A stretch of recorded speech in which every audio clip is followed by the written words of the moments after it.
Friendship, বন্ধুত্ব. Friendship is a state of union or attachment between two persons. It is a divine blessing.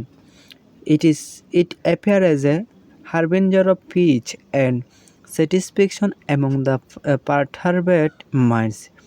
It is spring between two persons from the sameness of mind, temperaments, feelings, attitudes, ideologic, and linguistic attachments. If it is formed, it involves the person to the path of perfection. A true friend always stands by our side in evil days. He never betrays his friend.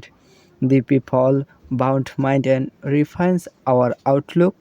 It helps to shake off our shyness and prejudice. From the closeness of heart, men can realize the essence of life. Thus, friendship sustains two souls in all dear and good situations. অনুবাদ: বন্ধুত্ব হলো দুইজন ব্যক্তির মধ্যে মিল বা আসক্তি। এটি একটি ঐশ্বরিক আশীর্বাদ।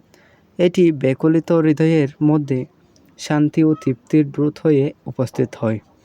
এটি সৃষ্টি হয় দুই বন্ধুর মনের অভিন্নত মেজাজ, অনুভূতি, মনোভাব, মতবাদ, ভাষার মিল ইত্যাদি হতে। মানসিক শ্রদ্ধাবোধ ও দীর্ঘ আসক্তি থেকেও এটি সৃষ্টি হয়। এটি সৃষ্টি হওয়ার পর ব্যক্তিদেরকে পূর্ণতার পথে সম্পৃক্ত করে। সত্যিকারের বন্ধুত্ব আমাদের মনকে উদার ও আমাদের দৃষ্টিভঙ্গিকে পরিমার্জিত করে। এটি আমাদের লজ্জা ও কুসংস্কার মুক্ত করতে সাহায্য করে। হৃদয়ের কাছাকাছি থেকে মানুষের জীবনের অস্তিত্ব উপলব্ধি করতে পারে এবং এভাবে বন্ধুত্ব দুজন আত্মাকে সকল ভয়াবহ ও শুভ অবস্থানে টিকিয়ে রাখে।